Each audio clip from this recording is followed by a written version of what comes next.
बिस्मिल्लाहिर्रहमानिर्रहीम। अस्सलाम वालेकुम। मैं हूं जावेद इकबाल और आप देख रहे हैं प्रोग्राम सच के साथ। हुकूमत और कलदम जमात के दरमियान मुज़ाकरात कामयाब हो गए हैं।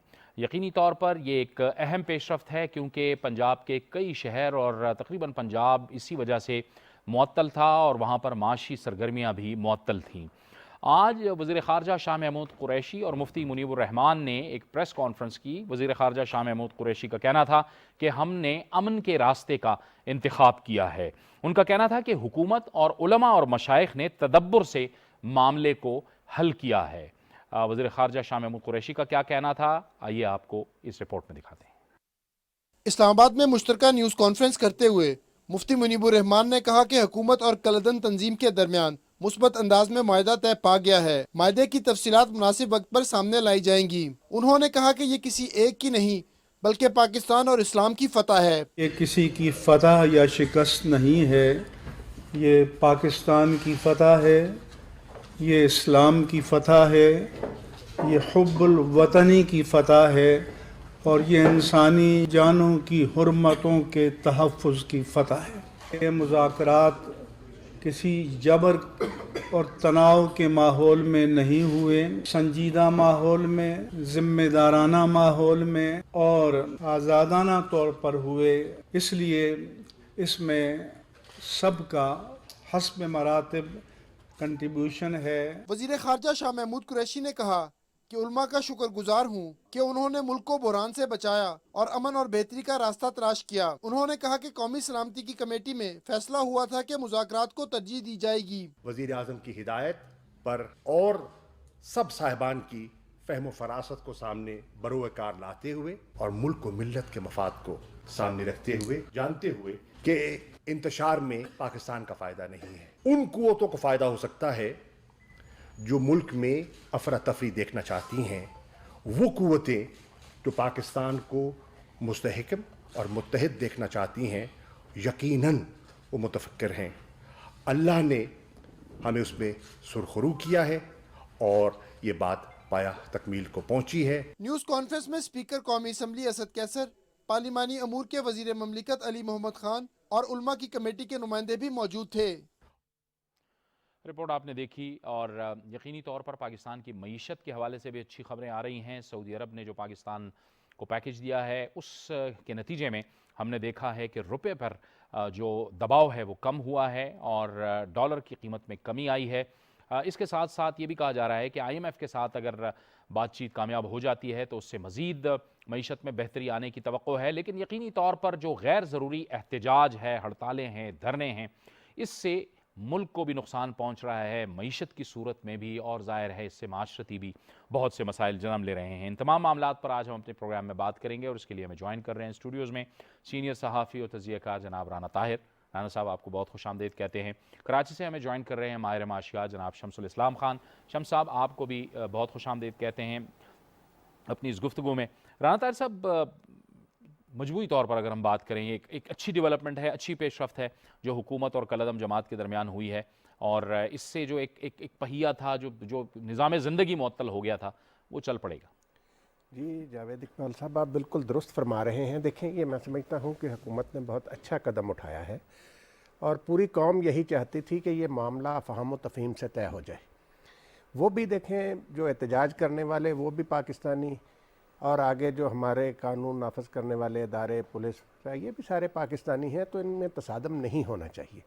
उसको रोकने के लिए जिस तरीके से आज ये फ़ैसला किया गया, मैं समझता हूँ कि इस पर जो हुकूमत की मुज़ाकराती टीम है, जिसमें स्पीकर कौमी असम्बली असद कैसर साहब और मखदूम शाह महमूद कुरैशी साहब और अली मोहम्मद ख़ान साहब शामिल थे और दूसरी तरफ मुफ्ती मुनीबुर रहमान, ये सब खराज तहसीन के मुस्तहिक़ हैं कि इन्होंने एक ऐसा मसला जिसकी वजह से गुज़श्ता 8-10 दिन से मुल्क के मुख्तलिफ़ शहरों में मामूलात ज़िंदगी मुतासर हो रहे थे, इन्होंने नहायत खुश उसलूबी से उसको तय किया। देखें, आईने पाकिस्तान के अंदर जावेद इकबाल साहब रहते हुए कोई भी शख्स या कोई भी जमात अगर सियासी सरगर्मियाँ करती है तो इस पर तो किसी को एतराज़ नहीं हो सकता और ना इस पर कोई और कदगन यही है। तय हुआ है। बिल्कुल सही। आज जो मुफ्ती मुनीब साहब ने भी बड़ी अच्छी बात की कि ये जमात जो है ये आईने पाकिस्तान के अंदर रहते हुए आप देखेंगे आने वाले दिनों में अपनी सियासी सरगर्मियाँ करेगी। तो ये बड़ी एक हौसला अफजा और खुशगवार पेशरफ्त है। इसका सब मैं समझता हूँ कि पाकिस्तान में अपोजिशन को सबको खैर मकदम करना चाहिए आज का जो ये फैसला हुआ है। ठीक है, ऑपोजिशन की तरफ आपने बात की है, उसकी तरफ तो हम बाद में आते हैं, लेकिन शमसुल इस्लाम खान साहब, आज वजारत ख़जाना ने भी कहा है कि पंजाब में अगर माशी सरगर्मियाँ मुअत्तल होती हैं तो एक दिन में 85 अरब रुपए का नुकसान होता है, जिसमें टैक्स की मद में 10 अरब का नुकसान, सर्विसेज की मद में 42 अरब का नुकसान, तिजारती सरगर्मियों की मद में 28 अरब का नुकसान और सनती शोबे में 13 अरब का नुकसान। ये सिर्फ एक दिन की बात है।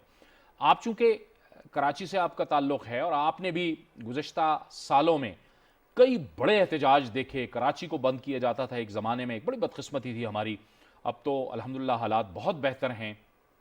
वो एहतजाज भी आप देखते रहें, इस एहतजाज और धरनों को भी आपने देखा है, यकीनी तौर पर एक बहुत बड़ा नुकसान तो हो रहा होता है ना।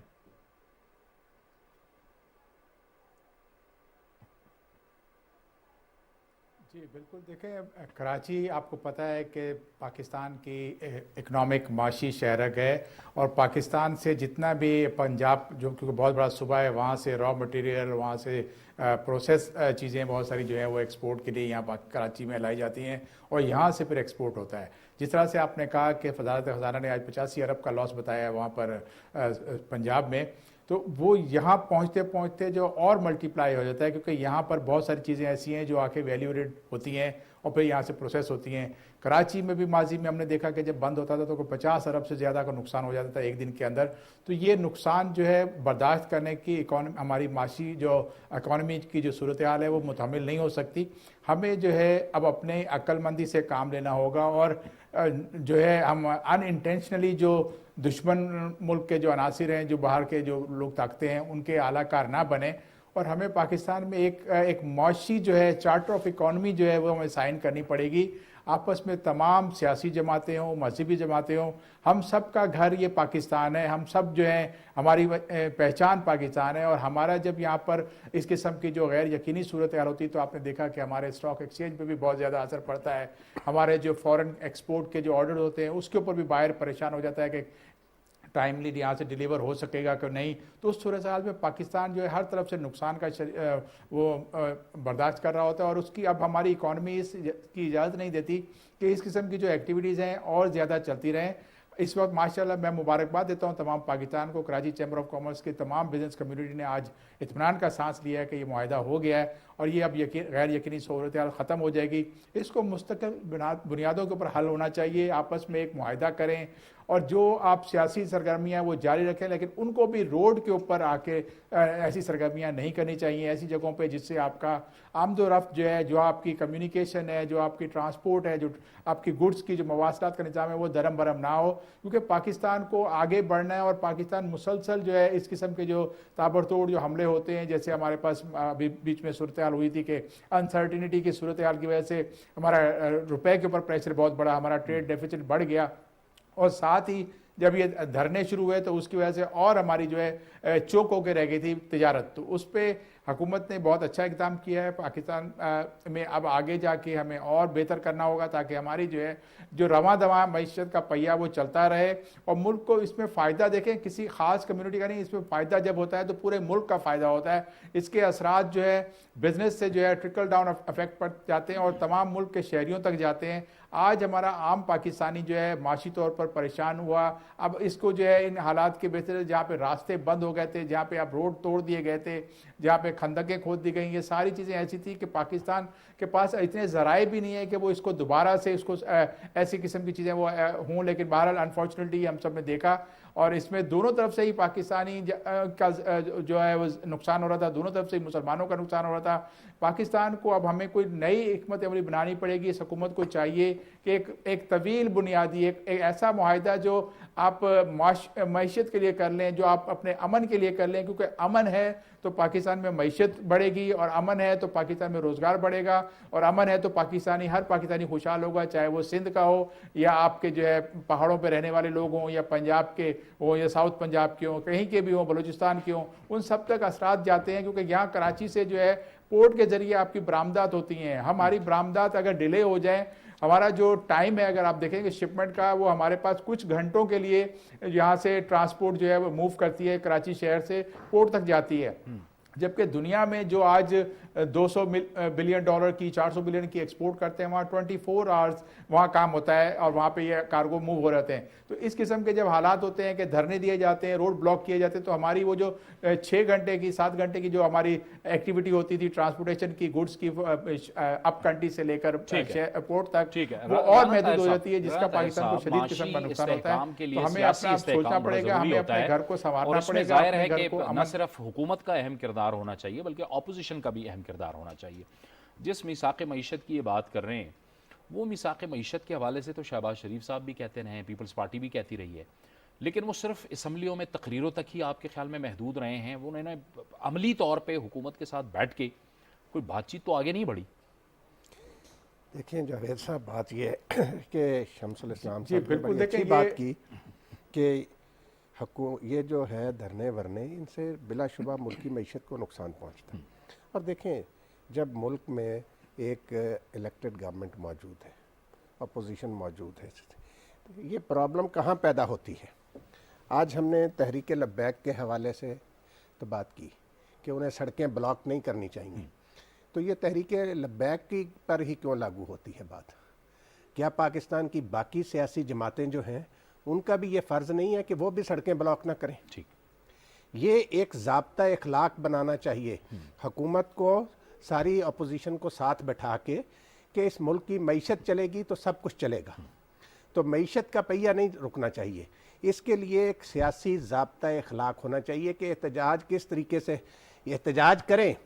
लेकिन ये कहते हैं कि जमहूरी और आइनी हक़ है, बिल्कुल हक़ है, लेकिन क्या उस बंदे का आइनी हक़ नहीं है कि उसका रास्ता ना रोका जाए? ये भी तो आइनी हक़ है ना हर पाकिस्तानी का। तो इसके लिए ये किसी भी को सिंगल आउट नहीं करना चाहिए कि जी तहरीक लब्बैक को ऐसा नहीं करना चाहिए। पाकिस्तान की किसी भी सियासी जमात को नहीं चाहिए कि वो लोगों के रास्ते रोकें और सड़कें ब्लॉक करें।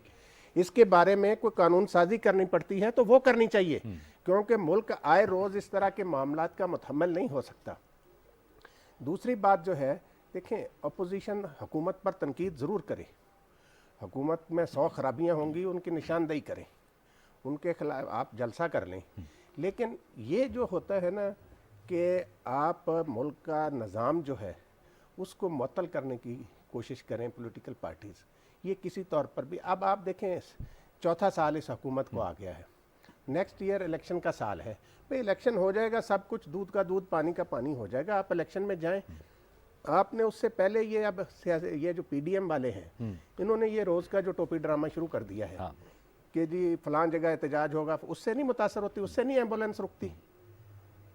आप देखें ना कि ये सारा काम आप एक ही सिर्फ उन्हीं के तहरीक लब्बैक के एहतजाज की वजह से ये सारा कुछ रुकता था, इनके पीडीएम के एहतजाज की वजह से एम्बुलेंस चलती रहती है। मौलाना फजल रहमान साहब यहाँ इस्लामाबाद में आकर बैठे रहे, उस वक़्त क्या यहाँ निज़ाम ज़िंदगी मुतासर नहीं हुआ? तो ये सारी चीज़ें जो है ना, हमारे मुल्क के मुआशी हालात इस बात का तकाजा करते हैं कि एक ठोस ज़ाब्ता इखलाक बनाया जाए और किसी को उसकी खिलाफ वर्जी ना करने दी जाए।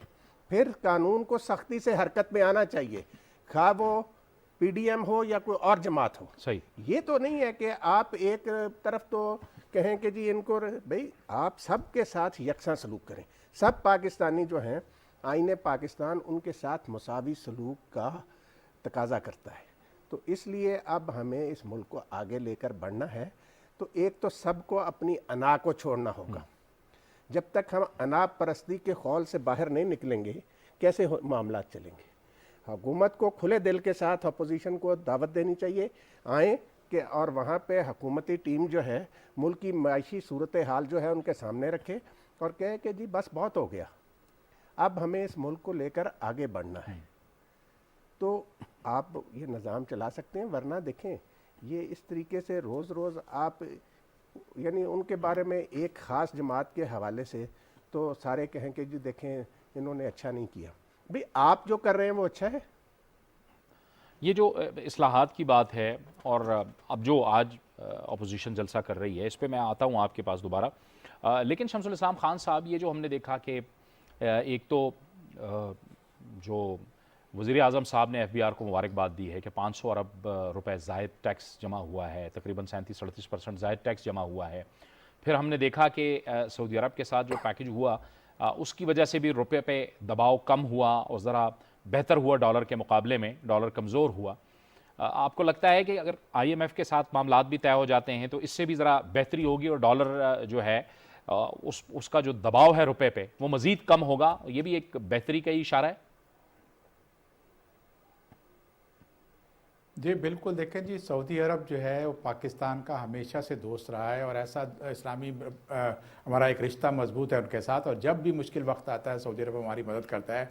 और इस वक्त भी हमारी इकॉनमी के ऊपर जो है कि हमारी ट्रेड जो है कोविड के बाद से एकदम से जो रिबाउंड कर रही थी, जो आपकी डिमांड बढ़ रही थी, तो इंपोर्ट्स बढ़ गई तेज़ी से, और हमारी कुछ ऐसी चीज़ें थी जो आपकी लग्जरीज़ में आती हैं, जैसे आपकी गाड़ियां हैं या और दूसरी चीज़ें, उनकी इंपोर्ट भी बढ़ी। लेकिन जो सबसे ज़्यादा फ़र्क पड़ा था वो ये हुआ था कि हमारी जो ऑयल इंपोर्ट का जो एनर्जी का जो बिल है, LNG की भी आपकी कॉस्ट महंगी हो गई, इंटरनेशनल मार्केट में क्रूड की प्राइस भी महंगी हो गई, तो एक डेफिसिट बहुत ज़्यादा बढ़ गया था। उसकी वजह से हमारे रुपए के ऊपर फ़र्क पड़ा था, और रुपया जब हमारा तेज़ी से कमज़ोर हुआ तो उसमें फिर आपने देखा कि इस गैर यकीनी की सूरत हाल, जब धरने भी और चल रहे थे और एक मैसेज जा रहा था, तो उसमें स्पेकुलेटर्स जो है उन्होंने भी काम दिखाया और आपका जो है रुपए को और ज़्यादा कमज़ोर किया। लेकिन जब आप IMF के साथ आपके नेगोशिएशन स्टार्ट हुई हैं तो उस दौरान जो है कुछ इतने अच्छे रिजल्ट नहीं आए, तो ये बड़ा गवर्नमेंट ने टाइमली डिसीजन लिया और सऊदी अरब में जाके विजिट किया, और उन्होंने जो आपको कोई 1.2 बिलियन डॉलर का जो डेफर्ड पेमेंट की ऑयल का दिया और 3 बिलियन डॉलर आपके डिपॉजिट रखे हैं,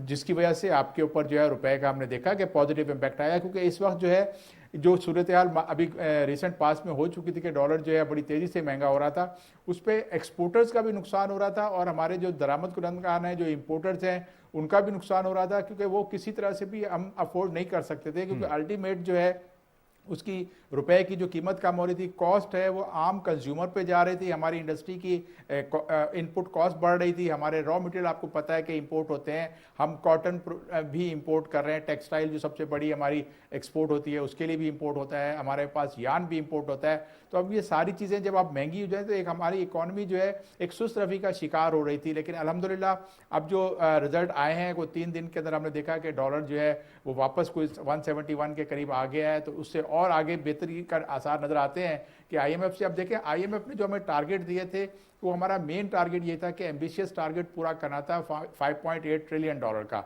और वो जो हमारी कलेक्शन आ रही है, अगर आप देखें कि जुलाई के महीने चले, जुलाई, अगस्त, सितंबर और अब अक्टूबर में भी, तो वो बड़ी इनकरेजिंग है, और उसमें हमारी जो है 37% की ग्रोथ जो आ रही है, ये नो डाउट कि बहुत अच्छी डेवलपमेंट है। और इसकी वजह से हमें लगता है, और IMF के जो निगोशिएटर्स हैं उनको भी एहसास है कि अब ये रेवेन्यू टारगेट तो हमारा पूरा हो जाएगा, लेकिन कुछ इसमें जो है आप देखें कि पॉलिटिक्स का भी अमल दखल हो जाता है, वहाँ पर भी वो अपनी शराइत करते हैं। हमारी हुकूमत जो है इतनी ज़्यादा बोझ जो है वो महंगाई का आवाम तक मुंतकिल नहीं कर सकती। एनर्जी की कॉस्ट ऑलरेडी बहुत ज़्यादा बढ़ी हुई है, अगर हम ये पेट्रोल भी महंगा करते जाएंगे तो फिर आप देखें इन्फ्लेशन जो है वो बहुत ज़्यादा बढ़ता है। इन्फ्लेशन बढ़ता है तो फिर आपकी मासिस को, जो आम लोग हैं, जो आपके अगर 800 रुपये दिहाड़ी कमाने वाला है तो उसका हाल क्या होगा। तो हमें अपनी इकॉनमी को बेहतर करना है, हमें अपनी जो रिफॉर्म्स हैं, स्ट्रक्चरल रिफॉर्म्स, वो करने होंगे, क्योंकि हमें ये भी देखना चाहिए कि कब तक हमारे कज़न्स और हमारे दोस्त जो हैं वो हमारी मदद करते रहेंगे। हमें अपनी एक्सपोर्ट्स बढ़ानी है, और पाकिस्तान में आपको बताऊं कि इकबाल साहब, जावेद साहब, कि ये अभी तक इकॉनमी प्राइमरी इकॉनमी है, ये सेकेंडरी भी होनी है, इसने ऊपर आगे जाना है। हम आज भी बुनियादी तौर पे जो है वो कमोडिटीज़ एक्सपोर्ट कर रहे हैं जिसकी हमें प्राइस ज़्यादा नहीं मिलती। हमें अपने मॉडल्स को चेंज करना पड़ेगा, यहाँ सेविंग्स टू GDP बढ़ानी होगी, यहाँ इन्वेस्टमेंट टू GDP बढ़ानी होगी, ताकि high tech value added industries यहाँ पे लगे। पाकिस्तान में जो लेबर है वो बड़ा मेहनती लेबर है, उसको जो है वो आप उसको ट्रेन करके अपनी उसकी स्किल को बढ़ाकर अपनी एक्सपोर्ट्स को हाई वैल्यू कर सकते हो। लेकिन हमें साथ में अपने एनर्जी के बहरान पे भी देखना पड़ेगा कि जो एनर्जी का बहरान इस वक्त हमारे जो महंगी LNG की कॉस्ट हो गई है उसकी वजह से जो आगे सरों पे नज़र आ रहा है, उसको कम करने के लिए, एक्सपोर्ट के लिए हमें अपना एक मॉडल जो ऐसा रखना पड़ेगा कि उसकी इंडस्ट्री जो है वो चलती रहे। और साथ ही जो आप देखें कि हमारा जो गैस की जो डिमांड बढ़ जाती है सर्दियों में, उसमें हमें अब ये करना होगा कि आप, चाइना हमारा दोस्त मुल्क है, वहाँ पर गीज़र जो है इसके सोलर के बनते हैं, वहाँ सोलर हीटिंग सिस्टम भी है और पानी को गर्म करने का निज़ाम भी है। तो वो अगर यहाँ ला के हुकूमत अपने कुछ इसमें करे, कुछ ज़रा इस्तेमाल करे, तो उसको अगर हम पाकिस्तान में और ख़ुसूसन उन इलाकों में जहाँ पर ज़्यादा सर्दी होती है वहाँ पर इंस्टॉल करें, तो हमारा जो गैस का जो हमारा डोमेस्टिक जो हम ज़ाया करते हैं, जलाते हैं, वो कम हो जाएगा। और साथ ही हमारी जो बिजली की जो कॉस्ट, अभी ये अच्छा फैसला किया है कि जो ज़्यादा डिमांड करेगा ऑफ सीज़न में, सर्दियों में बिजली को ज़्यादा यूज़ करेगा, तो उसकी भी प्राइस कम होगी, तो इससे भी एक बेहतर होगा। और हुकूमत को अपनी जो है जो हमारा जो मेन जो ब्लैक होल है वो ये है कि हमारा एनर्जी का जो डेट जो है, सर्कुलर डेट है, वो बढ़ता जा रहा है। बिल्कुल हमारे गैस में भी सर्कुलर डेट को 350 का हो गया है, तो इसको कम करने के लिए हमें रिफॉर्म्स करने होंगे। इनएफिशिएंट प्लांट्स को जो कुछ है, और जो स्ट्रक्चरल रिफॉर्म्स की आप बात कर रहे हैं, या आप अपना जो एनर्जी मिक्स को जो है उसको, कुछ और आप रिफॉर्म्स की बात कर रहे हैं, मैं आपकी तरफ आता हूँ, उन रिफॉर्म्स पे हम बात करते हैं, क्योंकि ज़ाहिर है कोरोना की वजह से भी सूरत हाल जो मईशत की थी पूरी दुनिया के अंदर वो स्लो डाउन हुई। लेकिन राना साहब, जो हम अपोजिशन की बात कर रहे थे, पॉलिटिक्स का जो खान साहब भी जिसका जिक्र कर रहे थे, ये जो अब पीडीएम डीजी खान में कर रही है, ये आपको लगता है कि बस ये अब सिर्फ अपनी हाजिरी लगाने की कोशिश कर रहे हैं, वो इससे हुकूमत को तो कोई फ़र्क नहीं पड़ना? देखें जावेद इकबाल साहब, बात ये है, हुकूमत को तो आप सही कह रहे हैं, कोई फ़र्क नहीं पड़ना, लेकिन ये इस मुल्क का नुकसान कर रहे हैं। देखें, इस मुल्क में एक जो सबसे ज़्यादा ज़रूरी चीज़ है ना, इंतखाबात की क्रेडिबिलिटी के लिए ज़रूरी है कि यहाँ पे बड़े पैमाने पर इंतखाबी इस्लाहात की जाए। ऐसी इंतखाबी इस्लाहात की जाएँ जिसमें आम आदमी कौमी असम्बली और सूबाई असम्बली का मेंबर मुंतखब हो सके। आपका जो मौजूदा इंतखाबी निज़ाम है जावेद इकबाल साहब, इसमें सरमायादार, वडेरे, जागीरदार ही आगे आ सकते हैं। सही। तो इसमें बुनियादी इस्लाहात की ज़रूरत है। इसके लिए हुकूमत और अपोजिशन को बैठना चाहिए। हुकूमत ने तो उनको बार बार कहा है इंतखाबी इस्लाहात में, अभी तक जवाब ही नहीं आ रहा कि यहाँ पे बड़े पैमाने पर इंतखाबी इस्लाहात, अगर हकीकी जमहूरियत लानी है, ये हकीकी जमहूरियत नहीं है कि चंद वडेरे इंतखाब जीत के आ जाएं। अब आप बताएं ना, कितने पाकिस्तानी हैं जो इंतखाबी अखराजात बर्दाश्त कर सकते हैं? बिल्कुल दुरुस्त। तो ये है हकीकी जमहूरियत उस दिन आएगी जब एक आम आदमी, रेडी वाला भी कौमी असम्बली का इलेक्शन लड़ने की सलाहियत रखता हो। तो आप ऐसा निज़ाम लाएं। ये निज़ाम कब आएगा? इसके लिए हुकूमत और अगर ये जमहूरियत पर यकीन रखते हैं, लेकिन चूँकि हो क्या रहा है कि भाई मैं नहीं तो आप नहीं तो मैं, ये सियासत जो है ये ख़त्म होनी चाहिए। अब ये देखें, मैंने पहले किया कि इसके लिए एक ज़ाब्ता अखलाक बनाना चाहिए कि ये बात पहले काफ़ी दफ़ा हो चुकी है कि जगह मुख्तस कर दी जाए एहतजाज के लिए। ठीक।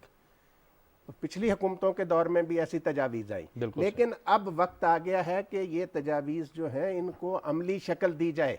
इस्लामाबाद में, लाहौर में, कराची में, मुल्तान में, फैसलाबाद में आप एक जगह मुख्तस कर दें कि जिसको भी एहतजाज करना है किसी भी मसले पे वो यहाँ आ जाए।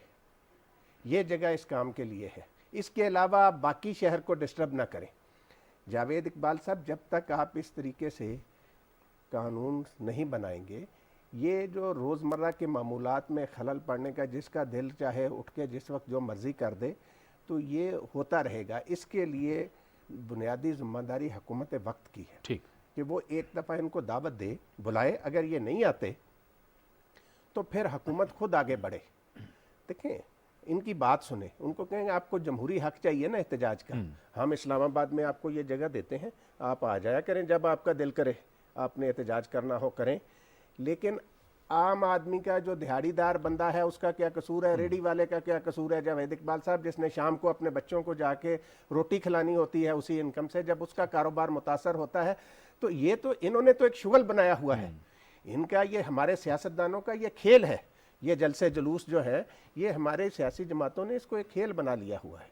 इसके लिए ये रोज़ आवाम क्या होता है भाई, अब तो प्राइवेट टीवी चैनल्स बेतहाशा है, आपको जो कुछ कहना है आप शाम को बैठ के उधर कह लिया करें। आप आवाम को क्यों खामखा डिस्टर्ब करते हैं?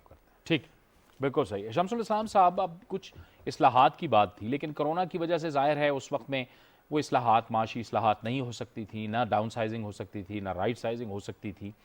ये हमसे डिमांड तो की जाती है, लेकिन वो डिमांड तो अलग एक तरफ मामला उसको रखें। कुछ इस्लाहात माशी ऐसी भी हैं जो हमें बहरहाल अपने आप को दुरुस्त करने के लिए भी करनी है। जैसे बहुत से इदारे हैं जो सफ़ेद हाथी बने हुए हैं, इसकी ज़ाहिर है IMF भी बात करता है, लेकिन हमारी अपनी ज़रूरत के लिए भी हमें माशी इस्लाहात तो करनी है ना। जी बिल्कुल, देखें अगर हम इस्लाहात नहीं करेंगे तो फिर आपके जो रेवेन्यू आप एक हाथ से कमा रहे हो और दूसरे हाथ से वो आपके ड्रेन हो रहे हैं, वो उसका फ़ायदा फिर आपकी देखें कि नज़र आता है कि फिर आप लोन लेने के लिए IMF की तरफ बार बार चले जाते हो। अभी तक आप देखें मुसलसल पाकिस्तान कितने प्रोग्राम कर चुका है, लेकिन जब तक आप इसको ड्रेन को जो है रोकेंगे नहीं, जो आपकी जो आपने बिल्कुल सही निशानदेही की कि पब्लिक सेक्टर इंटरप्राइजेज जो हैं वो इतनी ज़्यादा लॉसेस कर रही हैं, आपके हर साल जो आपका रेवेन्यू का बहुत बड़ा अमाउंट उस पर चला जाता है, वो आपको रोकना पड़ेगा। आप अभी जो प्राइवेटाइजेशन नहीं हुई उसको हमें करना पड़ेगा कि प्राइवेटाइजेशन के लिए आपके पाकिस्तान स्टील बिल का भी आप देखें और बहुत से बड़े बड़े अदारे हैं जिनको आप प्राइवेटाइज करें, उनको सही तरीके से, और उसके बाद जो है उनको इफेक्टिव बनाएं, एफिशिएंट बनाएं, क्योंकि हुकूमतों ने जो इस वक्त आज की जो डेवलप कंट्रीज में जो हो रहा है या दूसरी जो एफिशिएंट इकोनॉमीज़ हैं, उन्होंने अपने बिजनेस मॉडल को ऐसे बना लिया है कि उसका बोझ जो है हुकूमत के ऊपर नहीं आ रहा होता। वो पब्लिक प्राइवेट पार्टनरशिप के जरिए प्रोजेक्ट ज़्यादा चला रहे होते हैं, क्योंकि गवर्नमेंट के अंदर जो लोग बैठे होते हैं वो अपने एडमिनिस्ट्रेशन में तो अपनी पॉलिसी बना सकते हैं, लेकिन जो बिजनेस में डिसीजन लिए जाते हैं वो प्राइवेट सेक्टर के लोग ही लेते हैं। इसीलिए बाहर के जो ममालिक हैं उन्होंने एक ये 3P का जो है पाकिस्तान में भी अब काम इस पर शुरू हो गया है कि वो मॉडल लेकर आए हैं, और उससे आपको जो है अपने ड्रेनेज रुकेंगे, आपके रिसोर्सेज रुकेंगे। आप इतना बड़ा एक ह्यूज अमाउंट जो है, आज आप देखें कि जून की जो आपकी फिगर आई थी कोई 122 बिलियन डॉलर के जो कर्जे पाकिस्तान में पूरे चढ़ चुके हैं, वो आप 3500-3700 अरब रुपया उसकी आप सिर्फ डेट सर्विसिंग पे दे रहे हो। तो ये हमारा इनकम कितनी है, हमारा रेवेन्यू कितना इकट्ठा हो रहा है, उसके बाद आपकी जो है पब्लिक इंटरप्राइजेज ले जाती हैं, साथ ही आपका जो है वो डेट सर्विस में चला जाता है। तो हमारे पास डेवलपमेंट के लिए कुछ बचता नहीं है। पाकिस्तान में ऐसी पॉलिसीज लानी होंगी, ऐसे मॉडल लाने होंगे कि जहां पर ये जो आप बड़े बड़े प्रोजेक्ट बना के चले गए कि आपने देखें जी अब ये ऑरेंज ट्रेन का पंजाब में ही आपको देखो कि उस पर हर उसके ऊपर मुसलसल लॉस हो रहा है, उसके आपने इतना बड़ा वो लोन लेके उसके बाद फिर उसको जो है उसकी डेट उस सर्विसिंग है, फिर उसके बाद आपको हर टिकट के ऊपर आपका नुकसान होगा। तो ये एक अक्लमंदी का फैसला नहीं था। आपको चाहिए कि आप अपने लोगों के ऊपर इन्वेस्ट करें। जैसे खान साहब कहते हैं कि आपको ह्यूमन रिसोर्सेज जो आपकी है उसको बेहतर से बेहतर करना है। दुनिया में आज आपकी जो है वो ममालिक जिन्होंने अपने लोगों पे इन्वेस्ट किया, उनकी जो आउटपुट जो है, उनकी इकोनॉमी इनोवेटिव इकोनॉमी बन गई है। हम आज भी प्राइमरी इकोनॉमी पे खड़े हैं, आज भी हम बेसिक काम कर रहे हैं। तो हमें इसके ऊपर सोच के अपनी इनकम बढ़ानी होगी। हमारी एक्सपोर्ट्स जो है बढ़ी है, नो डाउट। अभी जो आपने देखा है कि मुसलसल आपकी जो एक्सपोर्ट का इजाफा हुआ है और अभी भी चल रहा है। एक्सपोर्ट टेक्सटाइल में बहुत ज़्यादा इन्वेस्टमेंट हो गई, लेकिन हमें जो है जो ग्रोथ लानी है एक्सपोर्ट में, वो हमें तकरीबन कुछ 40 बिलियन डॉलर की एक्सपोर्ट करनी है। उसके लिए हमें अपने लोगों पे इन्वेस्ट करना होगा, और ऐसे प्रोजेक्ट जो जिसमें फ़ायदा नहीं होता और मुसलसल वो एक सफ़ेद हाथी बन जाते हैं, जो सिर्फ टैक्स पेयर का पैसा ज़ाया करते हैं, उससे अवॉइड करना चाहिए। हमें अपनी हेल्थ के सेक्टर पे, सोशल सेक्टर पे इन्वेस्टमेंट करनी होगी और ज़्यादा एफिशिएंट वे में करनी होगी, ताकि हमारे पास जो है ड्रेनेज ना हो। अभी अपना राणा साहब, आपको लगता है कि अब हम जो सियासी तौर पे, अब जाहिर है जैसे आप कह रहे थे कि साल रह जाएगा, फिर कुछ ही अरसे बाद साल रह जाएगा और हम इलेक्शन मोड में चले जाएंगे, तो अब ऑपोजिशन अगर ये जलसे जुलूस करेगी और वक्त ज़ाया करेगी तो इसका क्या फ़ायदा होगा? इसका कोई फ़ायदा तो नहीं होगा। उन्हें अपने एजेंडे को, अपने विजन को लेके आवाम के सामने जाएंगे, ये तो फ़ायदा तो कुछ नहीं होगा कि अगर वो जलसे जुलूस करेंगे। और देखिए, जलसे जुलूसों से मैंने अर्ज़ किया ना कि फ़ायदा बिल्कुल नहीं होता, इसलिए कि अब आपने अपना मंशूर पेश करना है। आप हुकूमत की नाकामियाँ बताएं, ठीक, आप बताएं कि हम आकर ये करेंगे। ये इसलिए ये सारा कुछ कर रहे हैं कि लोग इनको 10-10, 15-15 साल पहले देख चुके हैं। जावेद इकबाल साहब, इनके पास सौदा बेचने के लिए है कोई नहीं, इसलिए ये सड़कों पर जाकर चाँ बाँ करके अपना ना गुजारा करते हैं कि किसी तरह हम सियासी तौर पर ज़िंदा रहें। आवाम की नज़रों में मैं आपको बताऊं, आवाम इन लोगों से सख्त मायूस हुए। ठीक, ये 4-6 हज़ार बंदा इकट्ठा करके एक जलसा करके कह देना कि जी अवाम ने फैसला दे दिया। अवाम का फैसला 22 करोड़ अवाम का फैसला होता है। ठीक, हमें, मैंने जैसे पहले अर्ज़ किया कि इस तरफ जाना चाहिए कि एक तो जो अब आपके इलेक्शन हो उसमें टर्न आउट जो है वो ज़्यादा से ज़्यादा हो, ताकि आपकी ज़्यादा से ज़्यादा आबादी जो है वो अपना वोट का हक़ इस्तेमाल करे। इस वक्त हमारे मुल्क का जो इंतखाबी निज़ाम है, क्या इस मुल्क के अवाम के मुकद्दर में यही लिखा है जावेद इकबाल साहब कि भाई ये हमारे सरमायादार और जागीरदार जो हैं ये इलेक्शन लड़ेंगे और गरीब आदमी इनको वोट देगा? क्यों सिंध के हारी जो हैं वो कौमी असम्बली में क्यों नहीं आ सकते, सिर्फ जागीरदारों नहीं आना है? ठीक। इसी तरीके से पंजाब में भी क्या सरमायादारों और बड़े बड़े जिम्मेदारों ने ही असम्बलियों में आना है?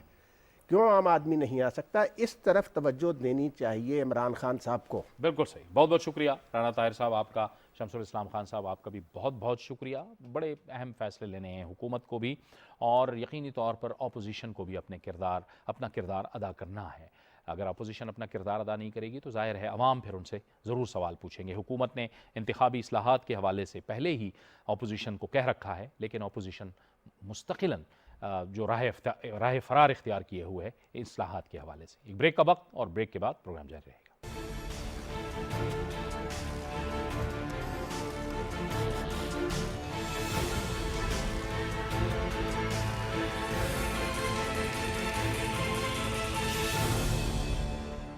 There's something happening in the area. There's something everywhere.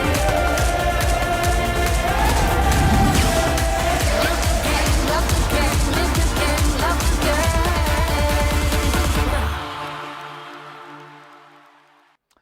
T20 world cup जारी है और पाकिस्तान ने 3 मुल्कों को पछाड़ा हुआ है, भारत को, न्यूजीलैंड को और अफगानिस्तान को। और पाकिस्तानी तमाम खिलाड़ी पुरज़्म हैं कि वो अब ये वर्ल्ड कप जीतेंगे इंशाल्लाह। बड़ी ज़बरदस्त परफॉर्मेंस है। इस वक्त हमारे साथ स्टूडियोज़ में मौजूद हैं पीटीवी न्यूज़ के स्पोर्ट्स एडिटर जनाब नमूद मुस्लिम साहब, बहुत शुक्रिया। नमूद मुस्लिम साहब, बड़ी बेहतरीन परफॉर्मेंस रही है अब तक पाकिस्तान के जो मैचेस हुए हैं अभी तक। हाँ, जाहिर है कि एक बड़ा इवेंट है और ये जो फॉर्मेट है इसको हम शॉर्ट फॉर्मेट कहते हैं क्रिकेट का। इसमें जो बड़ा किरदार होता है वो यही है कि आपका कॉम्बिनेशन कैसा है, आपके खिलाड़ी 100% फॉर्म में होने चाहिए, 100% उनकी फिटनेस होनी चाहिए। इसमें ये नहीं है कि 20% कम है तो वो खेल गया, क्योंकि इसकी जो प्लानिंग है बड़ी शॉर्ट प्लानिंग है और फास्ट प्लानिंग है। अगर आप देखें अफगानिस्तान को खेलते हुए तो अफगानिस्तान के बारे में लोगों की उम्मीद क्यों है, क्योंकि वो उस प्लानिंग के साथ खेलते हैं, चाहे पाकिस्तान से हार गए वो, लेकिन ये है कि प्लानिंग में उसी तरह है। यही पाकिस्तान की खिलाड़ियों का रहा कि जब ये कहा गया था ना कि यहाँ पे हमारी टीमें नहीं आ रही और एक टीम आई न्यूजीलैंड की, फिर चली गई, फिर कुछ टीम ने कहा हम नहीं आएंगे, फिर कई एक मुल्क ऐसा भी है कि भारत की बात कर रहा हूँ जिसने एक 2012 से तकरीबन ये है कि वो कहते हैं जी हम टाइज पे नहीं आते, हम नहीं खेलते आपके साथ। तो उस सूरत हाल का जो सबसे ज़्यादा फायदा हुआ ना वो पाकिस्तान को ये हुआ कि इन टीमों के लिए पाकिस्तान की टीम एक स्ट्रेंजर टीम बन गई है, जिसे कहते हैं ना कि एक खिलाड़ी पहले होता था या 2 खिलाड़ी नहीं आते थे जो एज ए स्ट्रेंजर खेलते थे कि पता नहीं कैसे। अच्छा, आलिया रशीद स्पोर्ट्स एनालिस्ट भी हमें ज्वाइन कर रही हैं टेलीफोन लाइन पे। आलिया रशीद साहब, आप बहुत शुक्रिया, आपने हमें ज्वाइन किया। आलिया साहब, आप बड़ी पाकिस्तान की परफॉर्मेंस की हम बात कर रहे हैं, अभी तक तो हम बड़े कॉन्फिडेंट हैं, बड़ी अच्छी कॉम्बिनेशन है और बड़े अच्छे जा रहे हैं हम। जी, पाकिस्तान की माशाल्लाह बहुत अच्छी परफॉर्मेंस है और आज बल्कि जब हम इंडिया और न्यूजीलैंड का मैच देख रहे हैं जो इख्तिताम के करीब है तो हैरत हो रही है कि इतनी बड़ी टीम जो है इंडिया की वो कितना मतलब बिल्कुल वन साइडेड कर दिया न्यूजीलैंड ने उनको। और पाकिस्तान की मैं ये शुक्र अदा करती हूँ कि हमने जो चेंजेस की थी, सिलेक्शन पहले की थी, उसके बाद जो दूसरी चेंजेस की और एक्सपीरियंस को भी साथ लेकर आए, आसिफ अली को लेके आए, शोएब मलिक को लेके आए, ये बहुत ज़रूरी था कि आपके साथ नौजवान प्लेयर्स भी खेल रहे हैं और ब्लेंड होनी चाहिए दोनों चीज़ें, एक्सपीरियंस भी हो और साथ साथ नौजवान भी हों। तो हम देख रहे हैं कि हमारा जो बॉलिंग यूनिट है वो बहुत ज़बरदस्त माशाल्लाह परफॉर्म कर रहा है। शाहीन शाह जिस तरह नई बॉल से और इब्तदाई ओवर्स में विकेटें लेके दे रहे हैं, पावर प्ले एक्चुअली बिल्कुल ही एक ऐसा मजे का गेम बन गया। कल आपने इंग्लैंड और ऑस्ट्रेलिया का भी अगर मैच देखा है तो 4 विकेटें गिर गई थी और इसी तरह शाहीन जो है वो आपको लेके दे रहे हैं नई ओवर में बॉल, नई बॉल से विकेटें। मगर हमें थोड़ा सा बस जो फिक्र है वो एक तो इस चीज़ की है कि अगर किसी बड़ी टीम के साथ जब हमारा मैच यानी आगे सेमीफाइनल फाइनल में होता है तो थोड़ा सा मुझे लगता है कि हमें जो हमारा स्ट्राइक रेट इब्तदाई ओवर्स में है वो मैटर करेगा और हसन अली की और हफीज की परफॉर्मेंस जो है ये थोड़ा कंसर्न है बहुत। हाँ, ये मिडिल ओवर्स में ये बहुत मिडिल ओवर्स के बॉलिंग वो करते हैं, मिडिल ओवर्स में ये हफीज बैटिंग करते हैं। फखर का ये है कि कभी अच्छा खेलते हैं कभी नहीं खेलते, फिर शोएब मलिक नीचे से आके मैनेज करते हैं। तो ये सबकी एफर्ट थोड़ी थोड़ी डलती है तो फिर जाके एक टीम वर्क बनता है, बड़ा जबरदस्त हाँ एक कॉम्बिनेशन बनती है। नमूद, ये जो ग्रुप्स हैं, एक में पाकिस्तान इंडिया है रिवायती हरीफ, दूसरे में एशेज वाले हैं इंग्लैंड ऑस्ट्रेलिया, और इंग्लैंड ने जैसे ऑस्ट्रेलिया को पछाड़ा है जिसका जिक्र आलिया ने भी किया है। तो बड़ा इंटरेस्टिंग है ये सारा कुछ। जाहिर है कि दोनों ग्रुपों में मजे की चीज़ ये है कि एक ऐसा एक कॉम्बिनेशन बन गया, लेकिन फिर भी जो ग्रुप 2 है जिसमें पाकिस्तान इंडिया है, तो यहाँ पे पाकिस्तान इंडिया न्यूजीलैंड के अलावा तो अफगानिस्तान की टीम निकल के आई है सामने। लेकिन अगर हम ग्रुप 1 को देखें तो वहाँ पर इंग्लैंड और ऑस्ट्रेलिया के अलावा साउथ अफ्रीका भी वहीं पर है, श्रीलंका भी वहीं पर है, वेस्ट इंडीज़ है, वहाँ पर बांग्लादेश है, और ये सारे के सारे जो ये टेस्ट प्लेइंग कंट्रीज़ हैं। और ये जाहिर है कि ये कहीं ना कहीं इनका एक खौफ रहता है। मैं समझता हूँ कि ग्रुप 1 जो है ख़ास तौर पर, अभी तो वहाँ की सूरत हाल ये है कि इंग्लैंड टॉप पे है, जिसका पाकिस्तान 3 मैच खेला, तीनों जीत गया, उसकी हैट्रिक है। वैसे ही इंग्लैंड की अपने ग्रुप में हैट्रिक है एक पूरी, कि वो तीनों मैच जीता है और बड़े आराम सुकून से उसने अपना वो एक जो विक्ट्री का जो उसका सफ़र है वो चल रहा है। अब साउथ अफ्रीका जो है वो रन रेट के ऊपर ऑस्ट्रेलिया से ऊपर है, अगर आप उसमें देखें, वहाँ पर दूसरे नंबर पर वो आ रहा है, फिर ऑस्ट्रेलिया तीसरे नंबर पर, 3 मैच खेले हैं, 2 जीते 1 हारा। तो वही ऐसे श्रीलंका की अब सूरत हाल जाहिर है कि अब तो असल जो मुकाबला है वो साउथ अफ्रीका और ऑस्ट्रेलिया का लग रहा है, लेकिन कोई पता नहीं है आगे, अभी एक मैच बाकी है, क्या बनता है, क्योंकि पोजीशन बिल्कुल बहुत क्लोज है वहाँ पर। अब जो हमारा ग्रुप है पाकिस्तान का, जो कि ग्रुप 2 है, जिसमें पाकिस्तान अब 3 मैच खेलकर और तीनों जीत के, आप सबको पूरे कौम को पता है कि तीनों मैच जीत के 6 पॉइंट्स है हमारे। लेकिन यहाँ पर आज का जो मैच है खासतौर पर, उसने एक चीज़ बड़ी एक वाजे की है कि इंडिया की जो शिकस्त है उसके बाद जो एक चीज़ सोची जा रही थी कि अफगानिस्तान अगर अपनी इसी एग्रेसिव स्टाइल से खेलेगा, जैसे वो पाकिस्तान बड़ा मसला बना देगा वो इंडिया के लिए, न्यूजीलैंड के लिए। अब देखें, अभी भी अगर रन रेट पे जाएंगे ना, तो आलिया भी यहाँ पे मौजूद है, वो भी चीज को समझती है कि रन रेट आखिरी दिन जाके बताएगा कि अगर कहीं पे टाई पड़ गई तो वो जो रन रेट उनका 3+ पे है और बाकी 0.63 पे बैठे हैं या -532 पे बैठे हैं, इंडिया तो -0.9 पे है। नहीं, बड़े आपने देखा ना 111 रन, वो नमीबिया भी 98 रन बना चुका था आलिया। हाँ जी बिल्कुल आप सही कह रहे हैं। और प्लस 0.5 उनका रन रेट है, नेट रन रेट नमीबिया का भी। तो असल में सारी टीमें अभी ओपन हो गया है ये, और ज्यादा इंटरेस्टिंग हो गया है। और मगर जैसे आपने कहा कि ऑस्ट्रेलिया और साउथ अफ्रीका का मैच पड़ेगा, क्योंकि दोनों मैचेस या तो अपने आप स्ट्रेट अवे जीत जाएं, या अगर एक जीतते हैं और एक हारते हैं तो फिर ऑस्ट्रेलिया को साउथ अफ्रीका के हारने का एक मैच का इंतजार करना पड़ेगा, और यही सिचुएशन साउथ अफ्रीका के साथ है, उनको ऑस्ट्रेलिया का एक मैच हारने का इंतजार करना पड़ेगा। तो काफी ओपन हो गया है। मगर ये जो ग्रुप 2 है हमारा, जिसमें पाकिस्तान है, इसमें अफगानिस्तान जो है मुझे लगता है बहुत बड़ा चैलेंज है कि अफगानिस्तान जो है वो बहुत उभर के सामने आ रहा है। वो बहुत ही फेयरलेस क्रिकेट, जिसकी हमारे यहाँ बहुत बात हो रही है, वो एक्चुअली वो लोग खेलते हैं फेयरलेस क्रिकेट और अपनी स्ट्रेंथ पे खेलते हैं। हालांकि टॉस जीत के सारी टीमें जो है पहले बॉलिंग करने जा रही हैं, मगर वो बैटिंग ही करने जाते हैं, बिल्कुल क्योंकि वो उस पर कॉन्फिडेंट फील करते हैं खुद को, और उनके अंदर सलाहियत भी है कि वो बड़ा टारगेट देते हैं और दूसरी टीम को प्रेशर में ले आते हैं अपने स्पिनर्स के जरिए।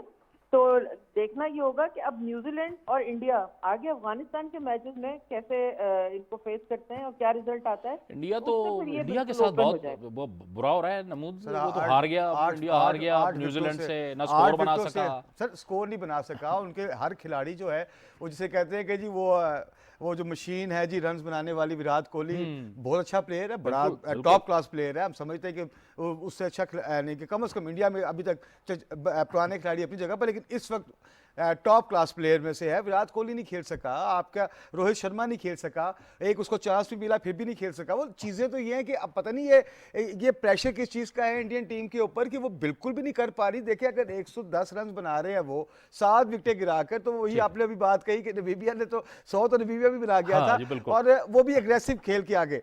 यहाँ पर ये सूरत हाल ऐसे है कि ये समझ नहीं आ रहा, क्योंकि अब अगर यही पोजीशन इनकी रहती है तो अगले मैच तो इनके लिए बहुत मुश्किल हो जाएंगे और इनका आगे जाना भी मुश्किल हो जाएगा, बहुत मुश्किल हो जाएगा। बहुत बहुत शुक्रिया आलिया रशीद साहिबा आपका, और बहुत बहुत शुक्रिया नमूद मुस्लिम आपका।